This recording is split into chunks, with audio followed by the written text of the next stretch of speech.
Diante de um contexto de medo e de sofrimento, Lewis vai às bases da fé cristã. Ele apresenta a essência do cristianismo para dar esperança para as pessoas. A essência da moralidade, a essência da esperança, a essência do amor. Isso é muito importante para nós. Um mundo que passa por sofrimento, um mundo que está com medo, precisa da base cristã e não uma receita mágica de autoajuda que pode até fazer algum sentido naquele momento, mas não tem consistência.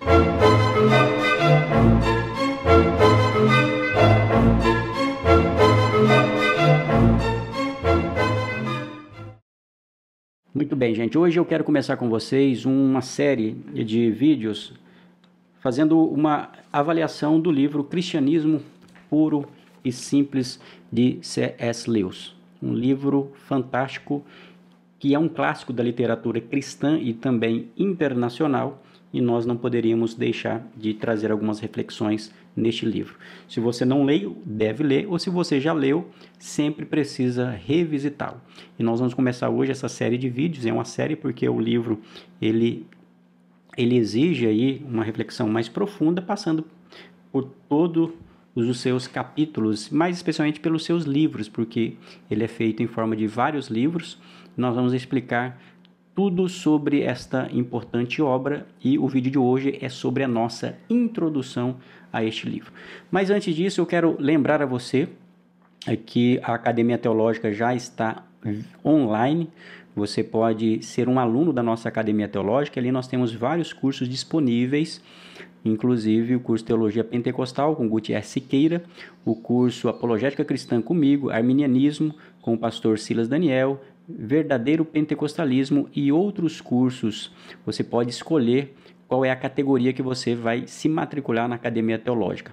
Pode ser como aluno, como matrícula básica, que tem acesso a esses cursos, mas também pode ser um aluno prêmio que tem acesso, inclusive, a um curso básico de teologia. Então, vai lá e faça a sua inscrição. O link está aí na descrição do vídeo. Muito bem, gente. Vamos falar sobre o livro Cristianismo Puro e Simples de C.S. Lewis. Deixa eu só aqui fazer uma observação. Afinal, como é que se pronuncia Lewis? É Lewis ou Lewis? Lá na Inglaterra, o mais comum é pronunciar Lewis. E nos Estados Unidos e aqui no Brasil, nós geralmente pronunciamos como Lewis. Pode ser Lewis ou pode ser Lewis também. Só não faça aquilo que eu fiz há 20 anos atrás, iniciando a minha caminhada cristã e no mundo da leitura. Eu cheguei em uma livraria e perguntei se existia ali o livro Cristianismo Puro e Simples de C.S. Lewis. Aí não dá, né? Aí o vendedor olhou para mim e riu, ou seja, eu não conhecia nada ainda. Mas isso é uma trajetória que nós vamos aprendendo até pronunciar o nome dos autores. Então aqui nós vamos falar de C.S. Lewis, Clive Stample Lewis. Primeiro, quem foi este autor? Quem foi C.S. Lewis? Como eu já disse, Clive Stample Lewis nasceu em Belfast, ali na Irlanda, mas viveu boa parte da sua vida em Oxford, ali na verdade na Inglaterra, ou em Oxford ou também em Cambridge, onde ele também deu aula. Ele nasceu em 29 de novembro de 1898 e faleceu 22 de novembro de 1963. Foi professor universitário. Ali em Oxford, ele foi professor da Magdalen College e também, como eu disse, posteriormente ele foi professor de Cambridge.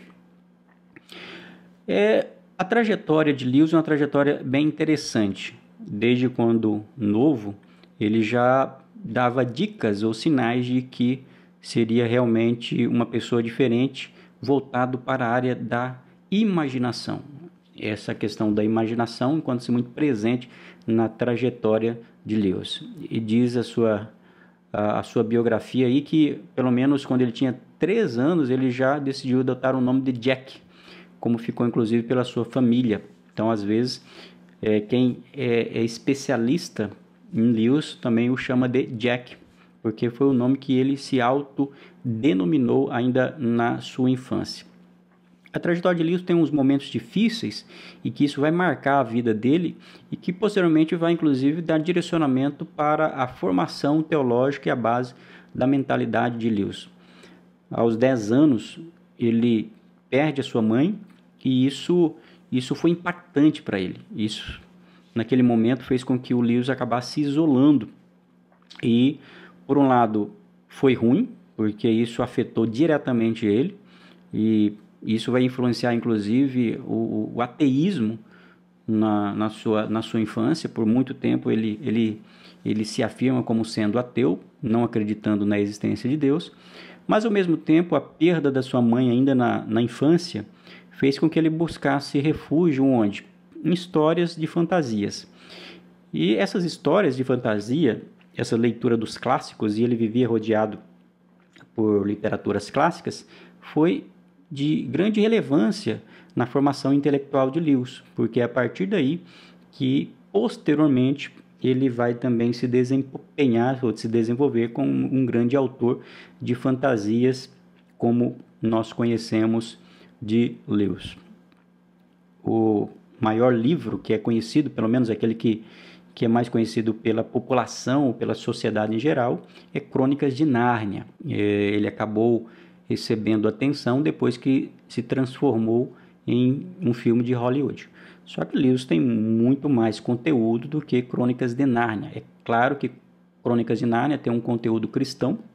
Ali existem metáforas e imagens que remetem à teologia cristã, mas a publicação e todo o conteúdo de Lewis não se resume a esta obra. O que é importante também lembrarmos é que em 1916, aos 18 anos, ele foi para a Universidade de Oxford. Porém, com pouco tempo de estudos, ele interrompe os estudos, porque ele foi convocado para servir na Primeira Guerra Mundial, que acontece de 1914 a 1918. E essa passagem pela Primeira Guerra Mundial também impactou bruscamente o pensamento de Lewis. Ele teve que conviver com o sofrimento, ele perdeu amigos importantes ali, e isso é um grande indicativo. Terminada a guerra, Lewis retorna para a universidade e conclui então a sua formação. Ele se forma em línguas e também em literatura clássica. Mas, posteriormente, ele também tem uma formação em teologia e linguística. Isso é interessante. Hoje nós olhamos para Lewis e avaliamos principalmente a sua contribuição teológica como um grande defensor da fé cristã, como ele ficará conhecido na história e para o cristianismo em geral. Mas o Lewis, a formação primeira dele era em literatura clássica. Ele foi também um grande crítico literário, e essa foi a sua principal atuação na Universidade de Oxford.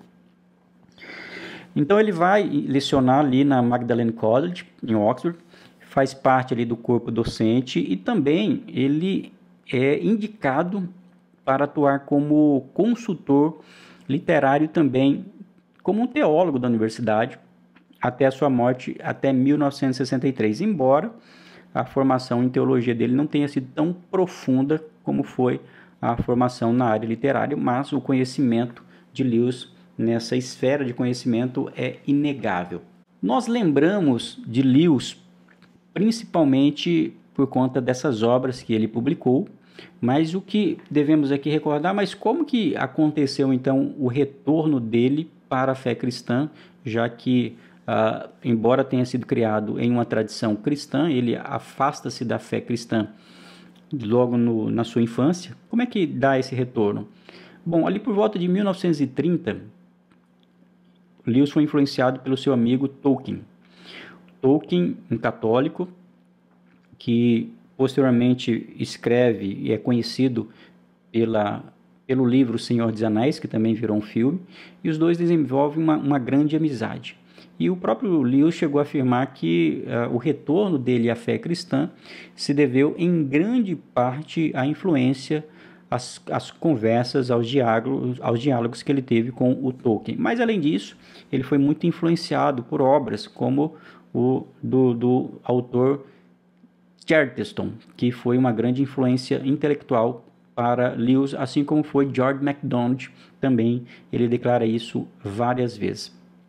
A partir de então, ele volta para a igreja, mas nesse caso a igreja oficial da Inglaterra, a igreja anglicana, e passa a ser um grande defensor da fé.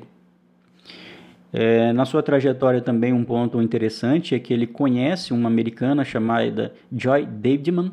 Ela é uma americana, morava nos Estados Unidos, eles começam a se corresponder até o momento em que ela vai para a Inglaterra e ali os dois se casam.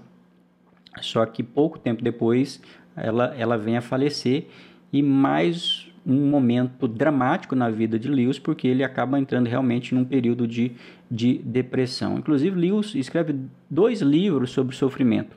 Um antes do falecimento de Joy e outro após o seu falecimento. O primeiro livro tem uma conotação bem apologética, bem teológica, com argumentos sobre o sofrimento na vida humana. Só que após isso, percebendo ou experimentando o sofrimento mais profundo, aí Lewis muda a sua abordagem, uma abordagem um pouco mais existencial, digamos assim, porque ele mesmo experimenta o sofrimento na vida.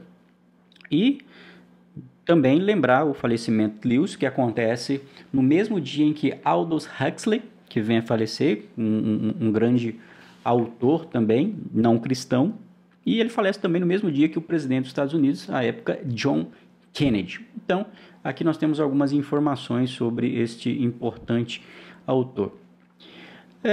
Lembrar aqui algumas frases que ficaram muito conhecidas de Lewis, como por exemplo, Deus sussurra em nossos ouvidos por meio do nosso prazer, fala-nos mediante nossa consciência, mas clama em alta voz por intermédio da nossa dor.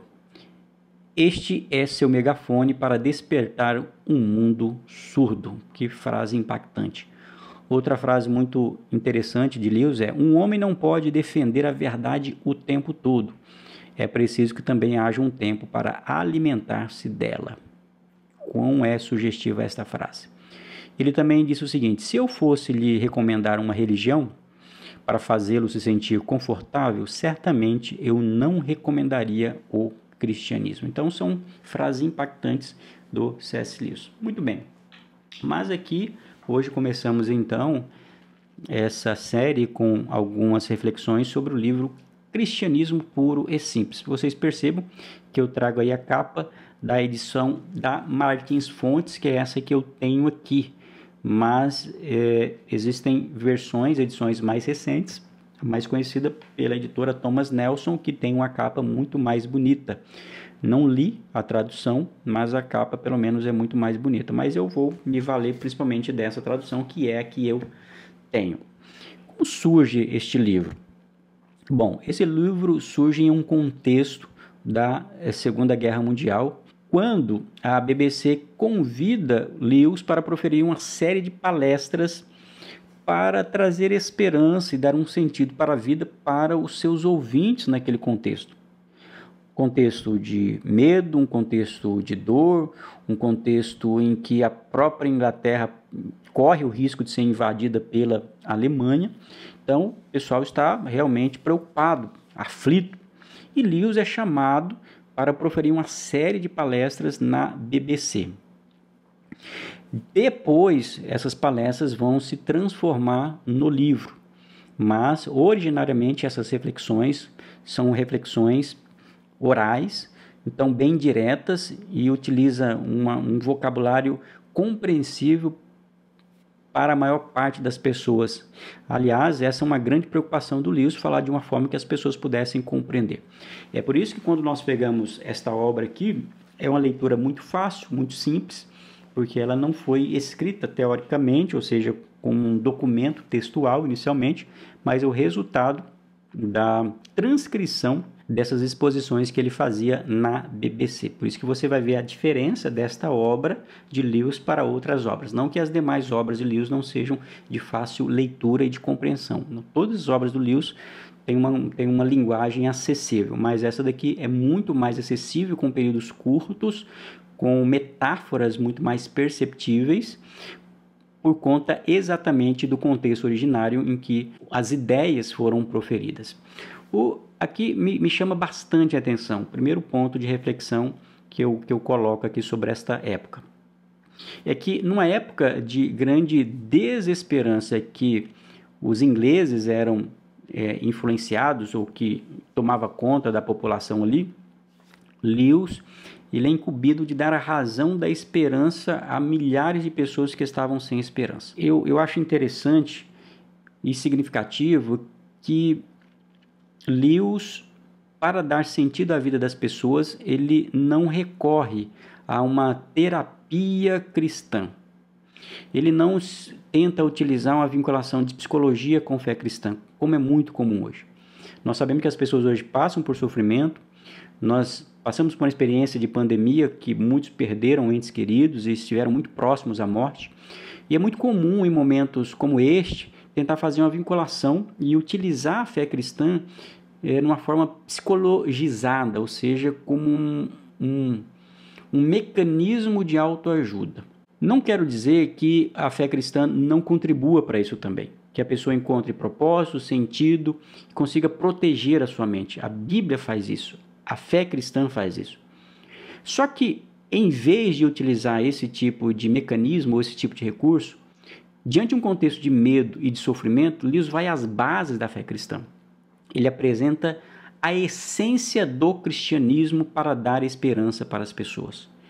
A essência da moralidade, a essência da esperança, a essência do amor. Isso é muito importante para nós. Um mundo que passa por sofrimento, um mundo que está com medo, precisa da base cristã.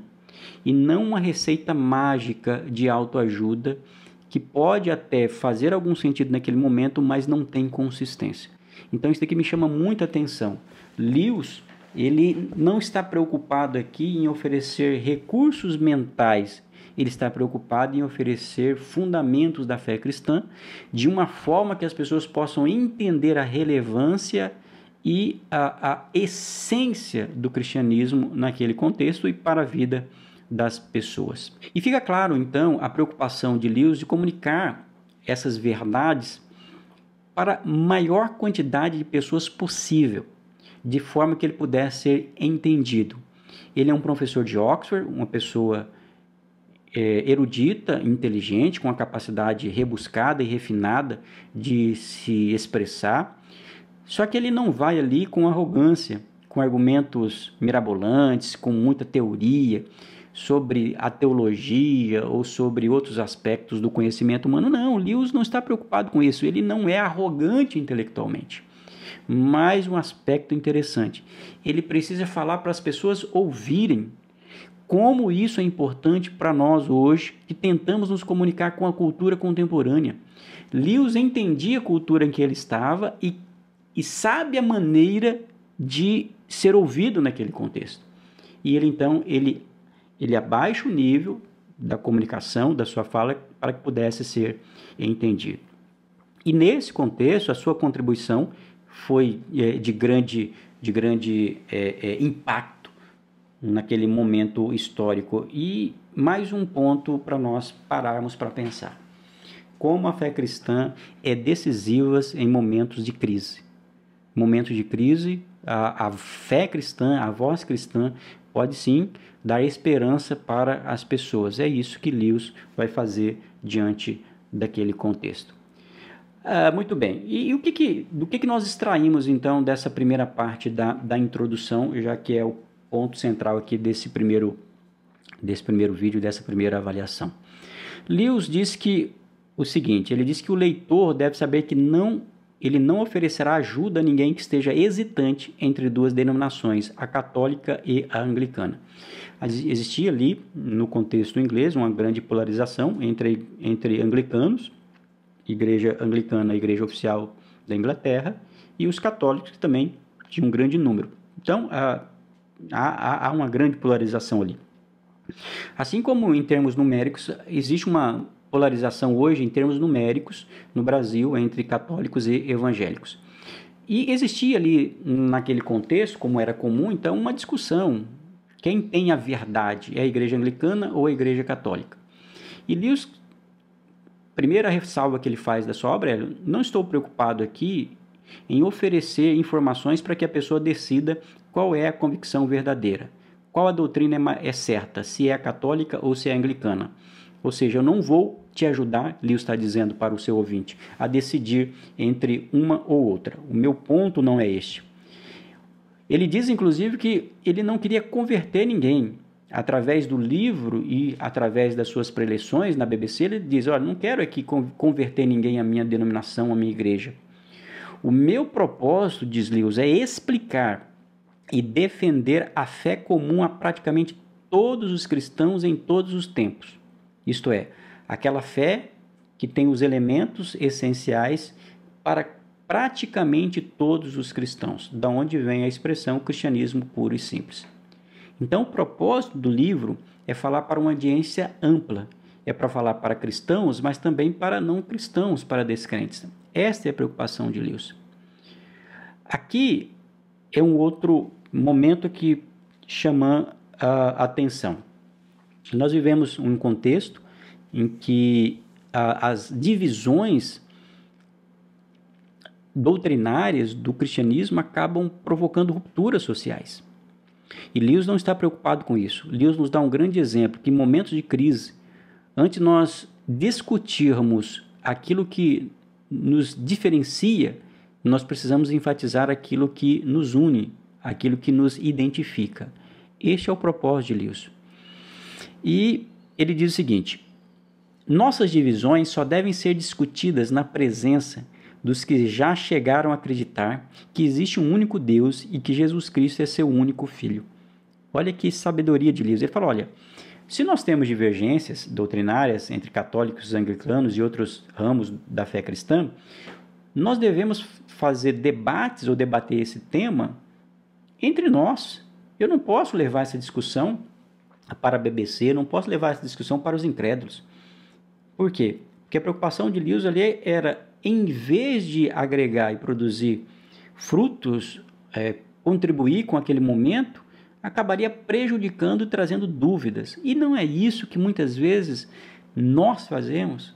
Em vez de unificarmos a voz em um momento difícil da nossa sociedade, nós encontramos meios de nos degladiar do ponto de vista teológico, doutrinário e teológico, em vez de preocuparmos numa voz única para canalizar naquele momento. Não estou dizendo aqui, e Lewis também não vai dizer, e depois ele vai explicar isso, que os aspectos doutrinários essenciais de cada denominação não seja importante, é importante. Mas aqui tem a ver com o propósito daquele momento e o foco das suas exposições. Esse é o aspecto essencial. E o que mais o Lewis vai dizer nem na sua introdução, é no prefácio. Ele explica que o cristianismo puro e simples é o quê? É o chamado cristianismo consensual, é o cristianismo central, é o cristianismo que é comum, aquilo que é básico para todos aqueles que professam a fé cristã. E é interessante que ele diz o seguinte, olha, a partir do momento que eu discuto algo dessa natureza, como o cristianismo comum, sem entrar em questões doutrinárias, isso acaba suscitando aquilo que ele chama de odium theologicum, uma frase no latim, que é ódio teológico, que é suscitado por muitos teólogos. Por quê? Porque é isso que nós estamos dizendo aqui. Infelizmente, acaba existindo muito ódio teológico quando se discute questões comuns da fé cristã. E ele está criticando esse tipo de postura. E, ao mesmo tempo, ele vai dizer que a expressão cristão, ele não tem nenhuma intenção aqui de trazer um conceito refinado que ser cristão. Porque ele diz que todas as vezes que nós discutimos sobre um conceito e tentamos refinar um conceito, nós perdemos a sua essência. Ele diz o seguinte, eu vou utilizar a expressão cristão como aquele que se autodenomina seguidor de Cristo. Se ele é um péssimo cristão, é uma questão que deve ser avaliado na vida dele. Mas meu propósito aqui, diz Lewis, é utilizar essa expressão na sua acepção mais básica daquilo que as Escrituras nos diz. E outra imagem que é interessante do Lewis é que ele diz o seguinte, o que é esse cristianismo comum? O que é esse cristianismo puro e simples? Para explicar esta expressão, o Lewis utiliza uma imagem, que é a imagem de um saguão. Imaginemos um saguão de entrada e em volta desse saguão existem várias portas para cômodos distintos. Ele diz, olha, o cristianismo puro e simples é como esse saguão. onde as pessoas se comunicam, dialogam e falam a mesma língua. É um local muito importante que nós devemos estar. Só que é interessante, ele diz, olha, esse saguão é necessário para a comunicação, para o diálogo, para ver aquilo que é comum dentro da fé cristã. Só que ele diz, olha, só que o saguão não é um local definitivo, é um local de espera, é um local de passagem. O saguão nós dialogamos, nós conversamos, trocamos informações. Só que as pessoas precisam adentrar para os cômodos. É no cômodo que nós temos as confissões doutrinárias mais específicas. É no cômodo que nós temos o crescimento da fé cristã. Ou seja, o cômodo é importante, ou melhor, o saguão é importante, porque é esse local comum. Só que nós devemos entrar também para o cômodo, onde vamos definir as nossas crenças essenciais, as nossas diferenças do ponto de vista teológico das nossas denominações. Eu acho essa imagem fantástica, porque ele coloca cada coisa no seu devido lugar. Ele coloca a base comum da fé cristã e dá o seu devido valor e chama a sua atenção para nós lembrarmos das nossas bases, daquilo que nos é comum, mas ao mesmo tempo ele não despreza os aspectos mais profundos, doutrinários, dogmáticos, as confissões da fé cristã que nós devemos entrar e aprofundar. Ele diz o seguinte: quando você chegar ao seu cômodo, seja bondoso com as pessoas que escolheram outras portas. Olha que coisa interessante. Olha, a partir do momento que você entrou no seu cômodo ou na sua denominação, seja bondoso com as outras pessoas que optaram por outras portas, por outras confissões, bem como com os que ainda estão no saguão. Veja, isso daqui, o Lewis não está dizendo, olha, eu estou dizendo que eles estão certos. Não é isso, ele está falando, respeite a decisão daquelas pessoas. Elas tiveram a possibilidade de escolher, então elas entraram, então respeite a decisão delas. E ele diz, se elas estão no erro, precisam ainda mais de suas orações. E se forem seus inimigos, você como cristão tem o dever de orar por elas. Esta é uma das regras comuns à casa inteira. Que coisa interessante é essa imagem que o Lewis nos apresenta. É isso, meus queridos, nós vamos ficando por aqui com esta introdução e prefácio do livro Cristianismo Puro e Simples.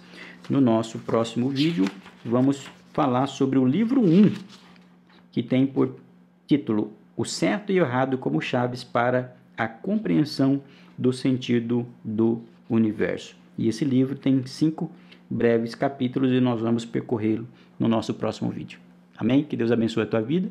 Queria fazer um pedido, se você ainda não deu o like, dê o seu like nesse vídeo. Comente se você já leu esta obra e também, se você não nos segue, nos siga aqui no canal. Que Deus abençoe a tua vida e até o nosso próximo encontro. Até lá!